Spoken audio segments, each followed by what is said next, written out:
Salmo capítulo 31 del versículo 1 al 8. Mis notas, las tengo por todas partes ya.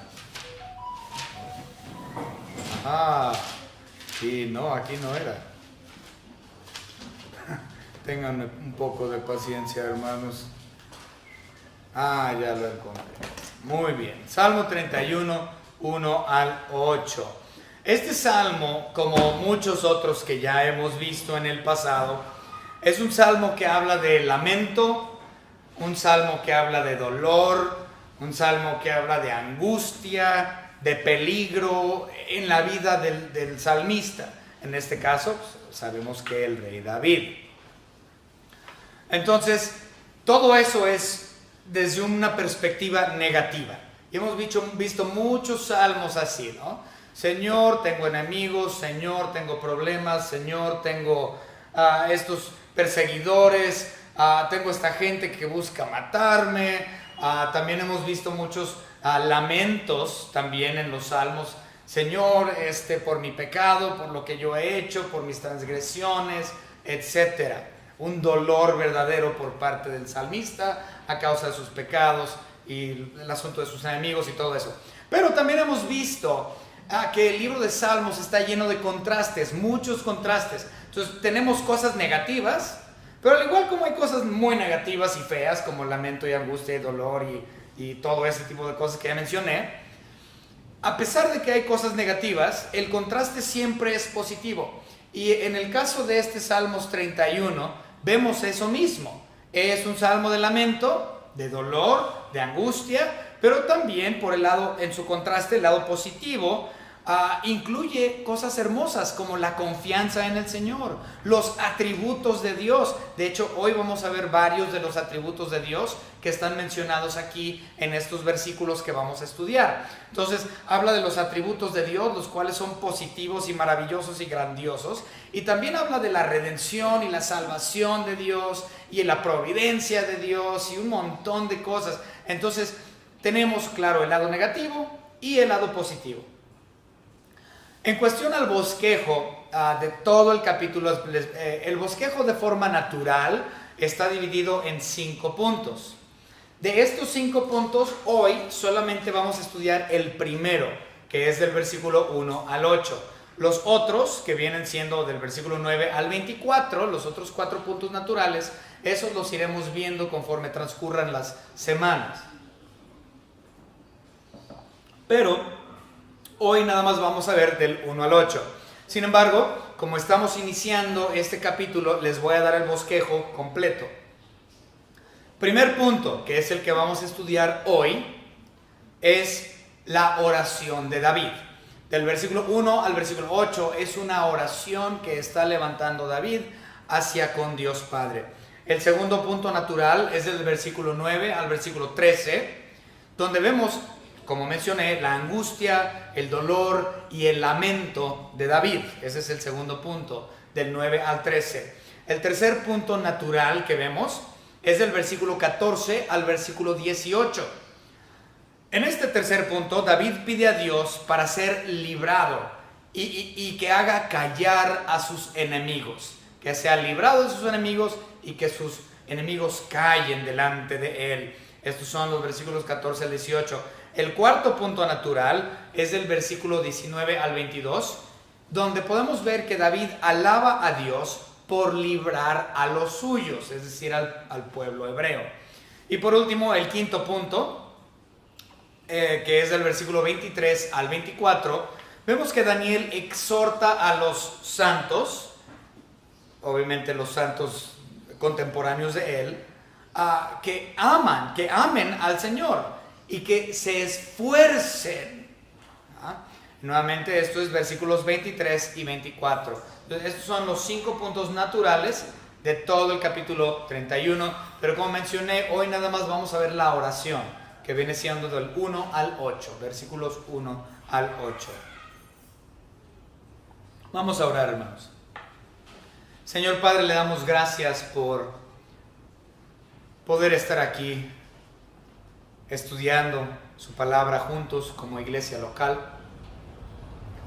Gracias, Señor, también le damos porque podemos impartir la palabra, su palabra, Señor, por medio de las redes sociales, de Facebook, de YouTube, etc.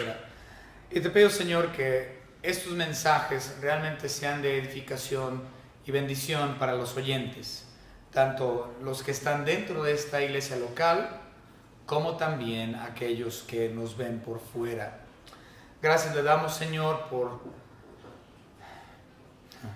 la muerte de nuestra hermana Conchis. Ella, ya estamos felices y gozosos porque sabemos dónde está ella y entendemos, Señor, que eso fue de acuerdo a su soberana voluntad. Estamos gozosos por la vida de nuestra hermana Conchis. Gracias le damos, Señor, por todo lo que nos ha dado, ciertamente sin merecerlo. En el nombre de su Hijo Jesucristo, nuestro Salvador. Amén. Muy bien. Vamos a abrir nuestras Biblias, como mencioné. Salmo capítulo 31, del versículo 1 al versículo 8.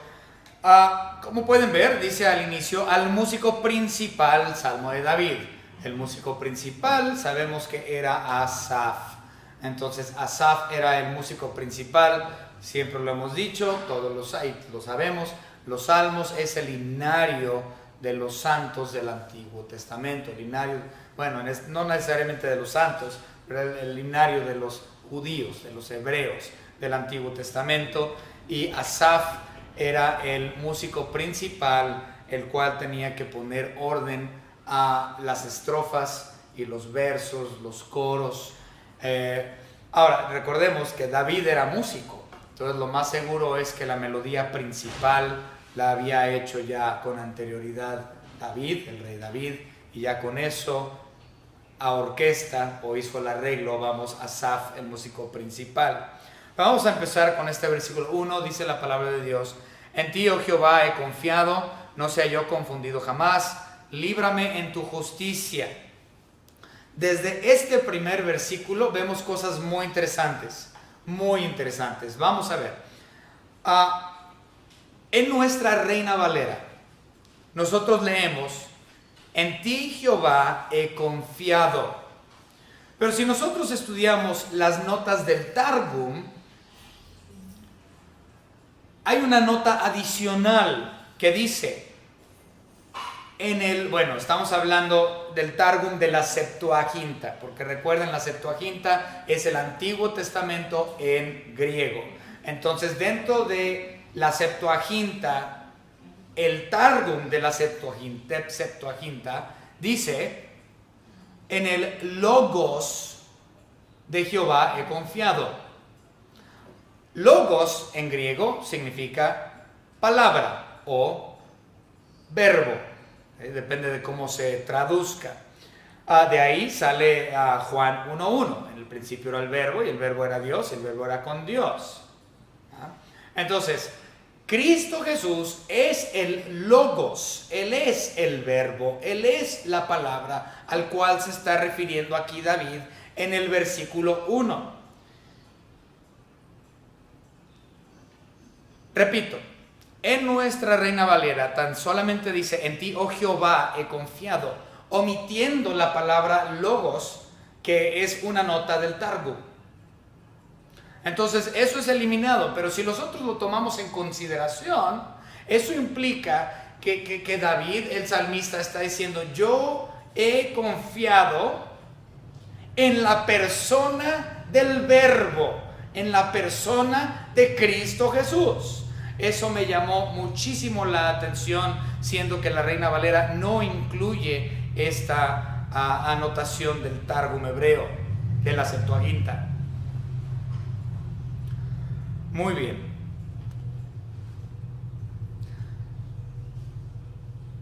La segunda cosa que vemos también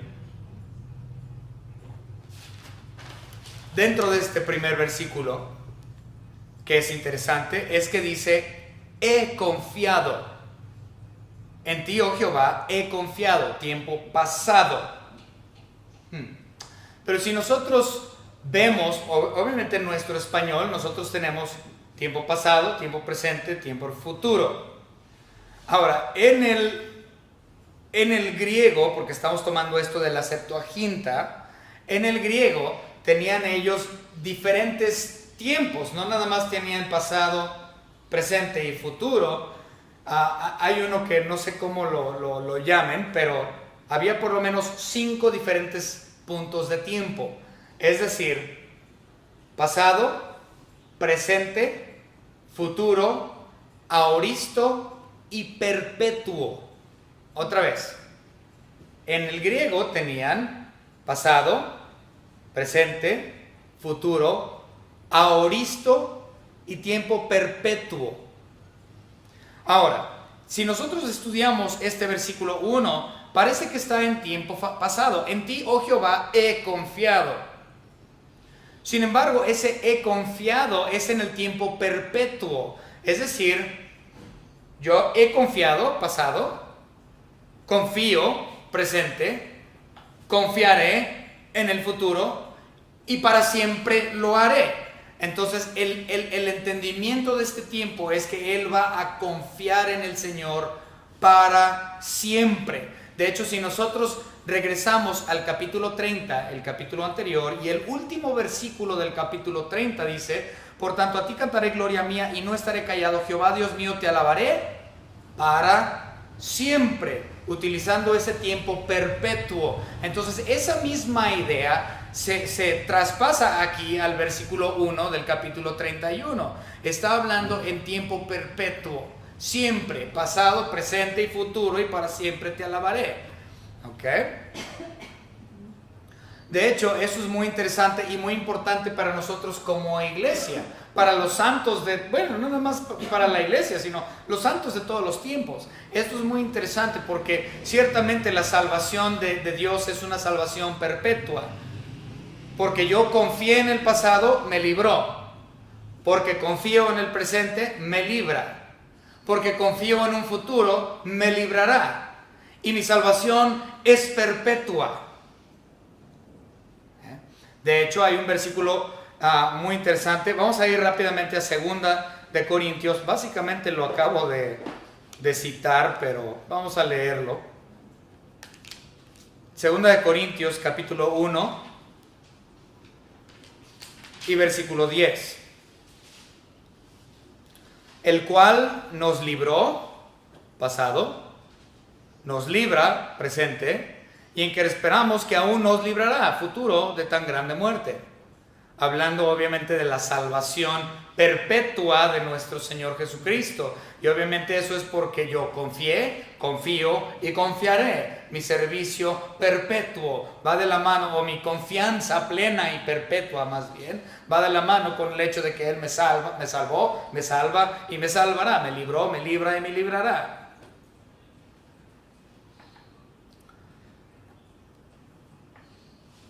Esto es hermoso también por el hecho de que hay aquellos que no creen en la preservación de los santos. Es decir, que piensan que la salvación se pierde. No, me salvó, me salva y me salvará para siempre, perpetuo, tiempo perpetuo.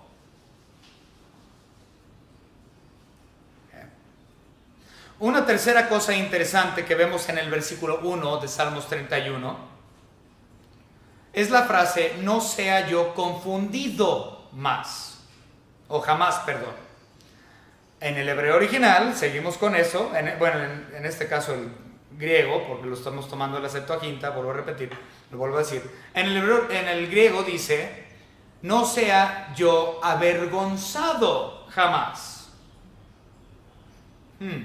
Muy parecido a otro versículo aquí en los Salmos que conocemos muy bien. ¿Okay? Salmos 25, 2. Esta palabra se usa en este caso, aquí en la Reina Valera dice, no sea yo confundido. Pero esa misma palabra en el 25, 2 dice, no sea yo avergonzado. Dice la palabra: Dios mío, en ti confío, no sea yo avergonzado, no se alegren de mí mis enemigos. Muy famoso ese versículo. Pues es la misma palabra que se está utilizando ahí, que viene siendo: no sea yo avergonzado. ¿Por qué los traductores lo pusieron como no sea yo confundido? Desconozco, pero la verdad es que la traducción literal debería de haber sido avergonzado. Entonces, tomando eso en mente, un verdadero cristiano que hace lo correcto delante de Dios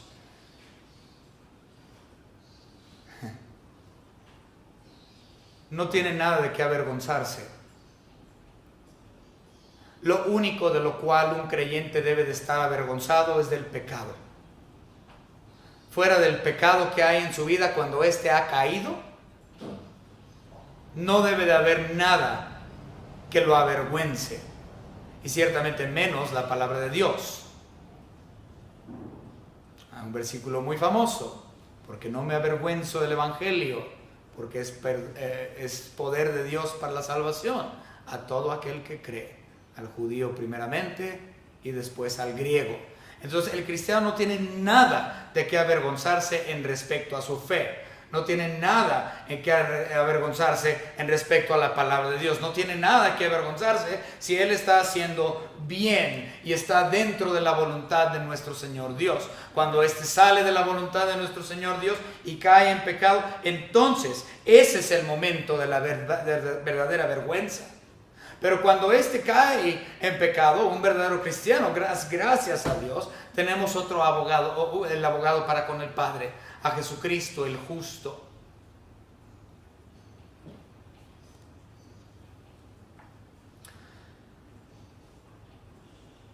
La cuarta cosa interesante que vemos en este primer versículo de Salmos 31:1 es la frase: líbrame en tu justicia.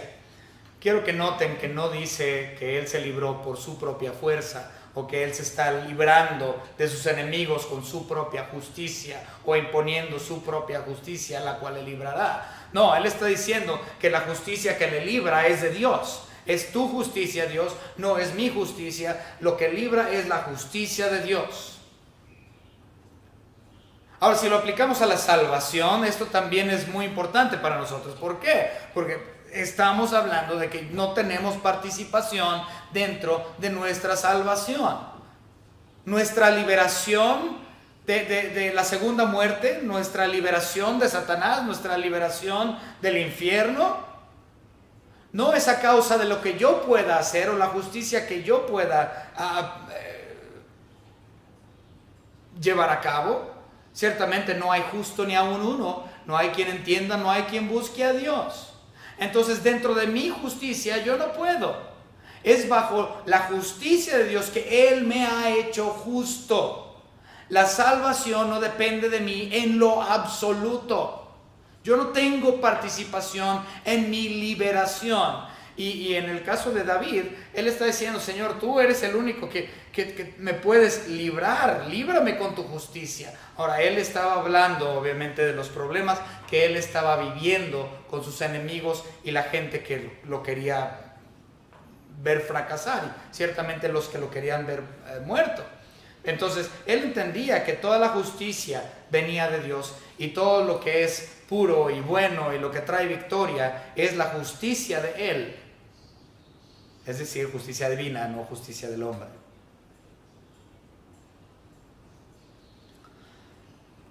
Continuamos. Versículo 2, finalmente. Inclina a mí tu oído, líbrame pronto, sé tú mi roca fuerte y fortaleza para salvarme. Inclina a mí tu oído, dice el versículo 2. Este es un antropomorfismo. ¿Por qué? Porque la perspectiva del cual está hablando David es una perspectiva humana. Ciertamente no una perspectiva divina, porque Dios no tiene oídos. Dios no tiene orejas, no tiene nariz, no tiene ojos, no tiene boca, no tiene manos, no tiene pies, no tiene cabeza. Dice la Biblia que Dios es espíritu y dice que Dios es invisible. Entonces, recuerden, cuando nosotros vemos en la palabra de Dios que las manos de Dios me sostienen, que los ojos de Dios me ven, todo ese tipo de lenguaje son antropomorfismos, para que nosotros comprendamos en nuestra mente tan pequeña e insignificante, que nosotros podamos comprender lo que es Dios. Tenemos que asociarlo con algo que nosotros comprendemos. Entonces David está diciendo, Señor, por favor, escúchame. Como nosotros diríamos, para la oreja. Para la oreja, tengo algo que decirte, tengo algo que pedirte. Y le dice, líbrame pronto. Pero bueno, antes de eso vamos a leer Salmo 102 y versículo 2. Salmo 102, versículo 2. No escondas de mí tu rostro en el día de mi angustia. Inclina a mí tu oído. Apresúrate a responderme el día que te invocare. Muy bien. Siempre hemos dicho que cuando nosotros oramos a Dios, Señor, por favor, escúchame. Eso es lo mismo que está haciendo aquí David. Pero hemos dicho también que en la oración Dios siempre dice o responde con un sí, un no o un espera. En este caso, David no quiere esperar. Así como en Salmo 102:2 dice, apresúrate a responderme. Él dice, yo no tengo tiempo, Señor, para esperar tu respuesta. Yo necesito una respuesta, ya es urgente. Y si nos regresamos al 31:2, vemos lo mismo. Dice, líbrame pronto. Está diciendo, Señor, esta es una cuestión de urgencia, por favor, escúchame, Señor, y dame una respuesta a la de ayer, porque mañana quién sabe. David está apresurando a Dios. Ahora tenemos algo muy interesante en cuestión a eso.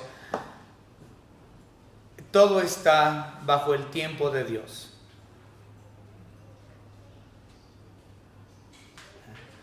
Podemos verlo en Eclesiastés 3. Dice que hay tiempo para todo. Pero ese tiempo lo dicta Dios. De hecho, el mismo David comprende que sus tiempos son los tiempos de Dios. Vamos a adelantarnos, esto no lo vamos a estudiar hoy, pero vamos a adelantarnos aquí a Salmos 31:15. Dice, en tu mano están mis tiempos. Entonces el mismo salmista, en el mismo capítulo, está entendiendo, comprendiendo que sus tiempos están bajo la soberana voluntad de Dios. Lo cual se me hace algo extraño el hecho de que el salmista lo está apurando y diciéndole, Señor, respóndeme ya.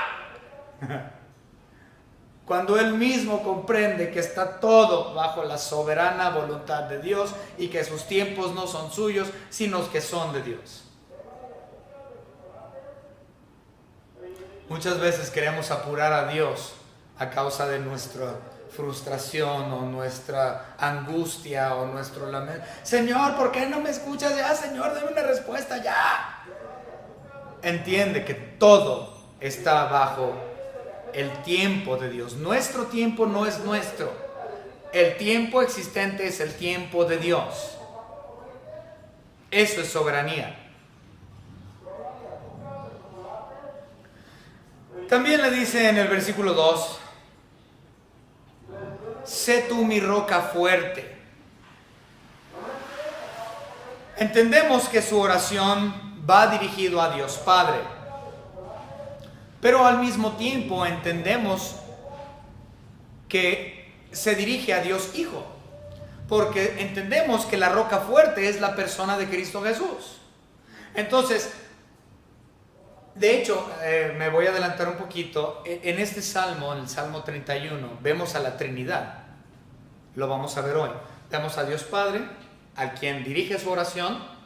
Vemos también que se refiere a Dios Hijo, porque ya lo llamó Logos. En ti confiaré, en el Logos de Jehová confiaré. Entonces, a Dios Padre le habla, en Dios Hijo, y también menciona a Dios Espíritu Santo, que en unos momentos lo vamos a ver. Entonces, sabemos que nuestro Señor Jesucristo es la roca. Desde el Antiguo Testamento hasta el Nuevo Testamento hay muchísimos versículos que hablan de él, como la roca, piedra angular, la piedra que desecharon los edificadores, etc. Pero vamos a ver algunos versículos, vamos a ver dos nada más. 1 Corintios capítulo 10. 1 Corintios capítulo 10 y versículo 4. Más claro no puede ser. Dice el versículo: y todos bebieron la misma bebida espiritual, porque bebían de la roca espiritual que los seguía, y la roca era Cristo. Así es. Ahora vamos a ver también Hechos. Este también es muy conocido, que habla de que Cristo es la roca. Hechos capítulo 4 y versículo 11. Dice la palabra: este Jesús es la piedra reprobada por vosotros los edificadores, la cual ha venido a ser cabeza del ángulo.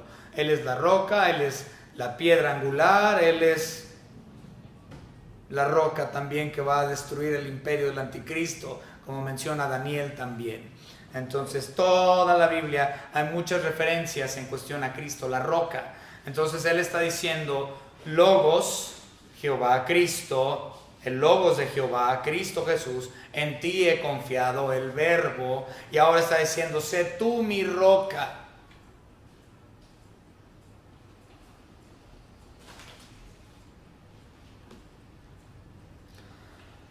Vamos a continuar. Versículo 3. Porque tú eres mi roca y mi castillo, por tu nombre me guiarás y me encaminarás.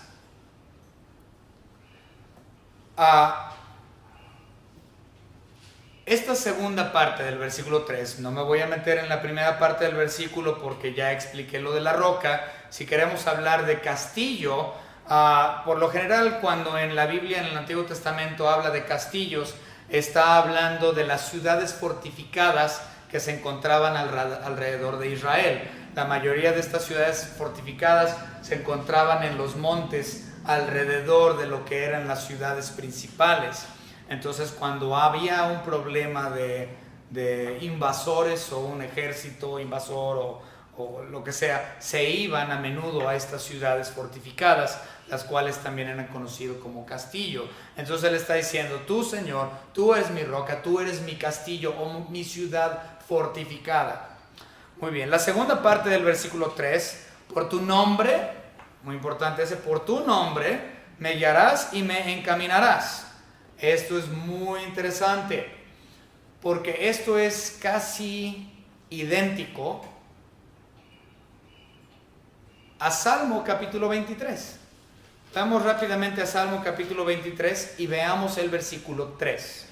23, 3. Fíjense de lo que está hablando. El 23.3 habla del confort. Dice, confortará mi alma. Es decir, consolará, consuelo, confortará mi alma. Me guiará por sendas de justicia por amor de su nombre. Muy, muy parecido a lo que estamos viendo aquí. Observen. Porque tú eres mi roca y mi castillo, por tu nombre me guiarás y me encaminarás. Muy parecidos estos dos versículos, por amor a tu nombre. Por tu nombre me guiarás y me encaminarás. Ahora, en el versículo 3 de ambos, tanto el capítulo 23 como el capítulo 31, se está hablando de quién. Pues sí, de Cristo Jesús, el Logos, pero también está hablando del otro Consolador, el Espíritu Santo. Porque ¿quién es el confort? ¿Quién es el consuelo? ¿Quién es el otro consolador? Pues según la palabra de Dios, ese es el trabajo del Espíritu Santo.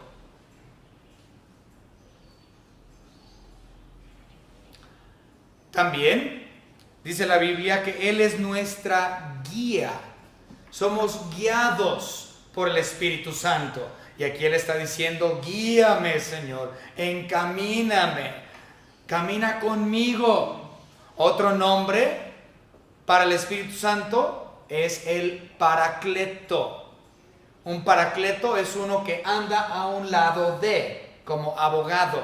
Entonces, él está diciendo, encamíname o camina a un lado de mí, guíame, sé mi paracleto, sé mi consuelo, sé mi confort, sé mi guía. Está hablando claramente del Espíritu Santo en cuestión a los oficios del Espíritu. Recuerden que Dios Padre tiene ciertos oficios, Dios Hijo tiene ciertos oficios y Dios Espíritu Santo tiene otros oficios. Ahora, recuerden, aunque los atributos de los tres, Dios Padre, Dios Hijo y Dios Espíritu Santo, son los mismos atributos, pero ellos son distintos en cuestión a sus oficios o su posición, podríamos decir. Entonces, el otro consolador es el Espíritu Santo. Uno de sus labores es ser consolador, otro de sus labores es ser guía, otro de sus labores es ser paracleto o caminar a un lado de o encaminar al creyente. Vamos a ver algunos versículos. Romanos capítulo 8.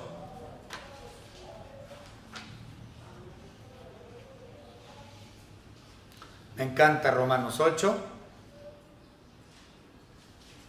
porque se enojan los que no son calvinistas cuando leen el Romanos 8. Vamos a ver Romanos 8:14. Dice, porque todos los que son guiados por el Espíritu de Dios, estos son hijos de Dios. Entonces, el trabajo de ser guía o el oficio de ser guía es del Espíritu Santo. También vamos a ver Gálatas,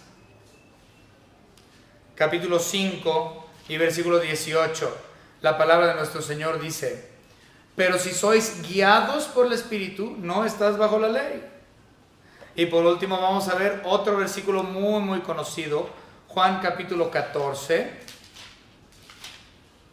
y versículo 26.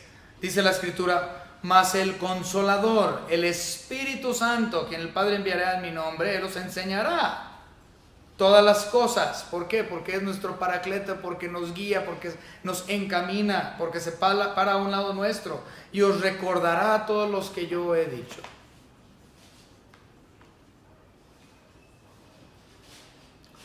Entonces, claramente, en los primeros 3 versículos podemos ver a Dios Padre, a quien ora, porque Él ha confiado en el Logos, quien es Cristo, el mismo quien es su castillo y su roca, y ahora está diciendo que del Espíritu Santo le consuela, le da guía y lo encamina. Entonces podemos ver a las 3 personas de la Trinidad dentro de los primeros 3 versículos del Salmo 31. Versículo 4, 31:4. Sácame de la red que han escondido para mí, pues tú eres mi refugio. Este versículo realmente es muy sencillo, podemos comprenderlo nada más al leerlo, pero es una referencia a trampas. Por ejemplo, trampas de un cazador. Un cazador pone diversas trampas entre los árboles, entre los arbustos, para poder atrapar animalitos, ¿no? Entonces, esta red es eso, es una trampa que le ha sido tendida. Él está diciendo que sus enemigos lo quieren cazar como a un animal. Ahora, muchos eruditos creen que este salmo, yo no puedo, no estoy ni a favor ni en contra de lo que voy a decir, no tengo pruebas, no tengo prueba alguna, pero la mayoría de los eruditos consideran que el capítulo 31 fue un capítulo de un salmo que fue escrito en los años tempranos del reinado de David. Ellos consideran que estos que están tratando de cazarlo o tendiéndole trampas, en efecto eran seguidores y colaboradores de Saulo. Entonces, perdón, de Saúl, del rey Saúl. Entonces piensan que eran colaboradores y seguidores del rey Saúl, y que ellos estaban en contra de David, y ahora siendo el nuevo rey, querían destruir no solamente a su persona, sino al reinado como tal, porque no estaban en acuerdo que él fuese quien tuviera la corona. Ahora, nuevamente eso es especulativo, No estoy ni a favor ni en contra, no tengo pruebas. Pero muchos eruditos afirman que esto es la razón del versículo 4, que estos seguidores de Saúl eran los que tendían trampas para buscarlo. Y David, el salmista, dice: pues tú eres mi refugio, yo estoy bien, tú eres mi refugio, no tengo a nada que temerle, tú eres mi castillo, eres mi roca, yo sé en quién he confiado.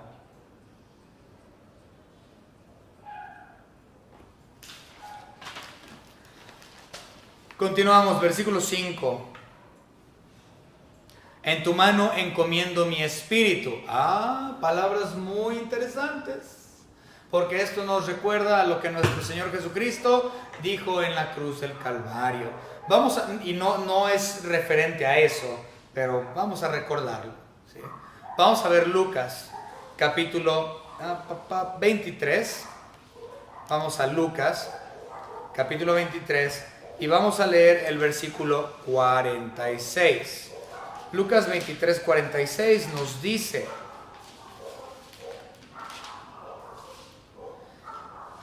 entonces Jesús, clamando a gran voz, dijo: Padre, en tus manos encomiendo mi espíritu. Y habiendo dicho esto, expiró.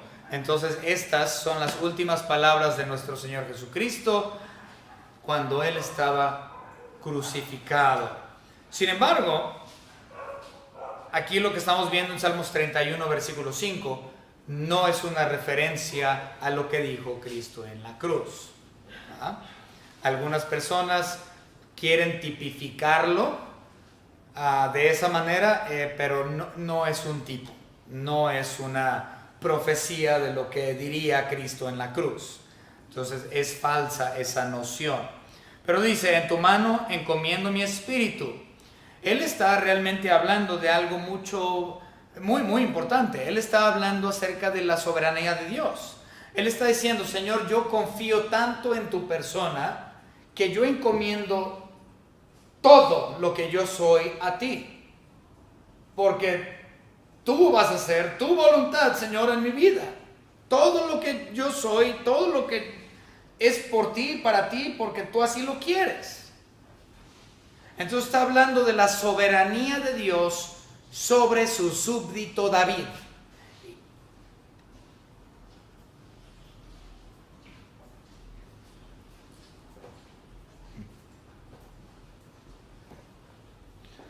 Nuestra vida como iglesia, como cristianos, individuos, también debe de estar en esta disposición. Nuestra vida y todo lo que somos debe de estar bajo disposición de la voluntad de Dios. Debemos estar tranquilos, entendiendo que no importa qué pase, Él es nuestro refugio, porque en Él hemos confiado.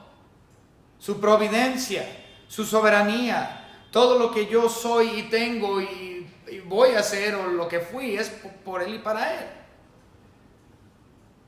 Confío plenamente en Él. Esta debe de ser la realidad de todo cristiano. Ahora, ya mencioné el 31:15, pero ya lo vamos a volver a ver. En tu mano están mis tiempos, hablando de la soberanía de Dios en cuestión a nuestras agendas diarias. El tiempo, ¿qué hora es? Es de Dios. Tú tranquilo, el tiempo es de Dios. Tu vida es de Dios si eres salvo. Si tú confiaste en Él, tú has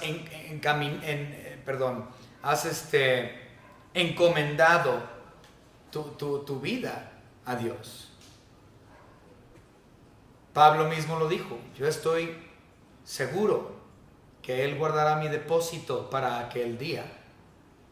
Hemos puesto toda nuestra alma, todo lo que somos, en las manos de aquel en quien hemos confiado. También habla aquí el versículo 5 acerca de la providencia de Dios. Veamos el 31:8. En el 31:8 nosotros leemos: no me entregaste en mano del enemigo. Providencia. Entonces, no está en la mano del enemigo. Y el 15, en su mano están los tiempos. Y el versículo 5, en tu mano encomiendo mi espíritu. Todo está en la mano de Dios. El tiempo es de Dios. Yo soy de Dios. Mi espíritu es de Dios. La protección que yo tengo es por mano de Dios. Qué forma tan interesante de hablar acerca del atributo de la soberanía de nuestro Señor. Aquí mismo en el versículo 5 también dice, tú me has redimido, oh Jehová, Dios de verdad.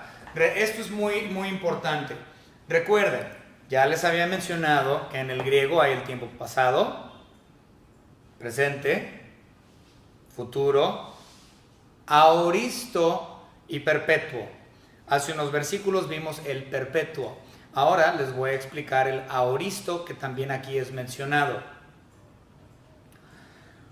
Un tiempo aoristo implica que es un tiempo futuro, algo que aún no ha acontecido, pero es tan seguro ese acontecimiento futuro, es tan seguro que se habla de ese acontecimiento como si fuese algo ya hecho en tiempo pasado.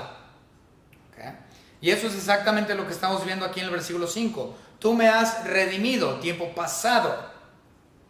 Pero Cristo todavía no había venido a morir en la cruz. La redención todavía no había sido hecha porque el derramamiento de sangre de Cristo Jesús, su muerte, no se había efectuado todavía. Entonces, ¿de dónde está diciendo David, tú me has redimido? Tiempo pasado. No está hablando de que Cristo ya murió y ya fue redimido, no. Él había depositado su confianza o su fe en el Logos que habría de venir y el Logos que habría de morir y el Logos que habría de derramar su sangre para la redención de aquel quien a él había llamado para la salvación. Entonces, David está asegurando su redención previo al derramamiento de sangre de Cristo y lo escribe en una forma como si ya hubiese ocurrido. ¿Por qué? Porque es algo profético. Estamos hablando del tiempo aoristo. Tan seguro era la muerte, sepultura y resurrección de nuestro Señor Jesucristo y la redención de todo aquel que cree, que David está diciendo, yo veo hacia cruz, hacia el futuro, y lo doy por hecho de que yo soy redimido. Wow. Tiempo aoristo. Muy interesante. Continuamos, versículo 6. Aborrezco a los que esperan en vanidades ilusorias. Esto me llama mucho la atención. Yo no sabía, lo tuve que investigar, se me hizo muy interesante, fue algo nuevo para mí. Aborrezco a los que esperan en vanidades ilusorias, mas yo en Jehová he confiado, o he esperado, perdón. Cuando yo leí eso, dije, ¿cómo que vanidades ilusorias? ¿A qué se refiere eso? Vanidades, yo sé que es vanidad, pero está hablando de eso. Y lo tuve que ver en inglés primero. Lo vi en inglés y en el King James dice, ahí les va como dice en el King James. En el King James dice, aborrezco a los que esperan en ídolos inútiles. ¿Okay? Entonces, eso es lo que dice el King James. Otra vez, aborrezco a los que esperan en ídolos inútiles. Pero esa misma palabra en hebreo lo podemos ver bueno, de hecho lo podemos ver en varios lugares en la Biblia, pero vamos a verlo en dos lugares aquí en el Antiguo Testamento. Vamos a empezar con Deuteronomio. Vamos rápidamente a Deuteronomio, capítulo 32 y versículo 21. La palabra de nuestro Señor dice lo siguiente: ellos me movieron a celos con los que no es Dios, me provocaron a ira con sus ídolos. Es la misma palabra utilizada en el hebreo que aquí. ¿Okay? Yo también los moveré a celos con un pueblo que no es pueblo, los provocaré a ira con una nación insensata. Entonces, esa misma palabra que aquí se muestra como vanidades ilusorias, en Deuteronomio es utilizado con la palabra ídolos. Ahora, si nosotros vamos a Jonás, vemos que dice lo mismo, dice ahí vanidades ilusorias. Jonás capítulo 2 y versículo 8 dice: los que siguen vanidades ilusorias, su misericordia abandonan. Y ahí nuevamente en Jonás 2:8 en inglés dice: ídolos inútiles. Entonces se me hizo muy extraña esta traducción de estas palabras a nuestro español de esa forma. Pero después me puse a pensar, pues realmente no está descabellado traducirlo así, porque ciertamente la salvación que un incrédulo busca en un ídolo es una ilusión. Sí, yo me puse a pensar y dije, ¿eso qué tiene que ver con vanidad? ¿Qué tiene que ver con algo ilusorio? Pues sí, la gente que no es salva, que ha depositado su confianza en un ídolo en vez de Dios, tienen una ilusión falsa de la salvación. Nunca va a llegar a ellos. Y por eso aquí dice el salmista: yo los aborrezco, ¿no? A los que esperan en estos ídolos inútiles, con ilusiones falsas. Yo no he confiado en ellos, yo he confiado y espero en el único y verdadero Dios Jehová. Entonces, un contraste entre sus enemigos que confían en ídolos para su salvación ilusoria, a diferencia de él, que él dice: yo sé que yo soy redimido por el verdadero Dios.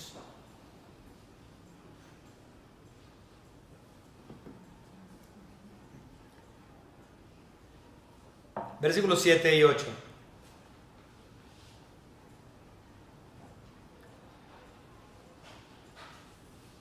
Me gozaré y alegraré en tu misericordia, porque has visto mi aflicción, has conocido mi alma en las angustias. No me entregaste en manos del enemigo, pusiste mis pies en lugar espacioso. Ahora, en contraste con sus enemigos, que acabamos de hablar de ellos, que han confiado en ilusiones falsas de ídolos, el salmista se goza porque en Cristo no hay una ilusión barata, una ilusión falsa, sino una verdad segura, porque Él tiene evidencia en los atributos de Dios. Su evidencia es que Dios ha mostrado misericordia por Él. Es lo que dice el versículo 7. Me gozaré y alegraré en tu misericordia. Yo tengo evidencia de que mi Dios es real porque Él muestra misericordia a aquel a quien Él quiere darle misericordia.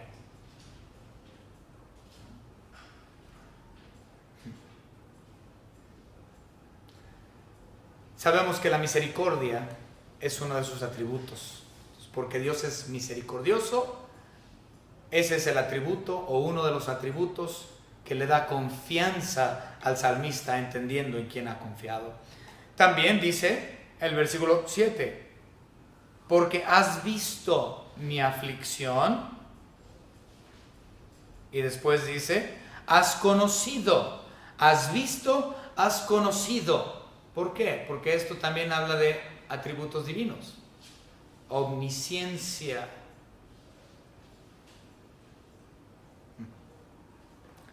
Lo has visto, lo has conocido. Y dice, y le has asegurado, me has asegurado en lugares espaciosos. Es decir, si yo tengo seguridad, es porque hay preservación de los santos.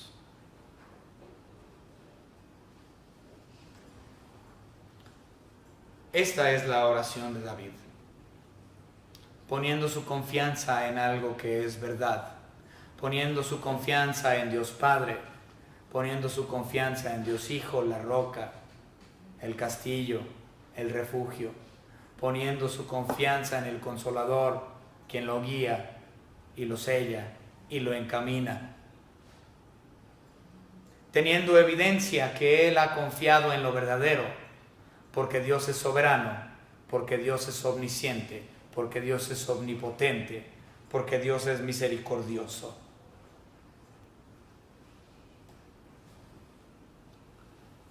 Y si no confías en Él, cualquier tipo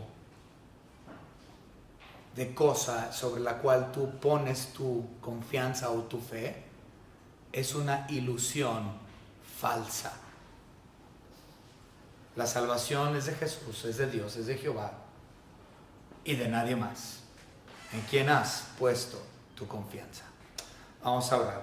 Gracias, Señor, le damos por su salvación y porque sabemos en quién hemos confiado y quién nos sostiene y quién nos tiene en sus manos. Señor, quién nos da de su misericordia y nos muestra su omnisciencia y omnipotencia.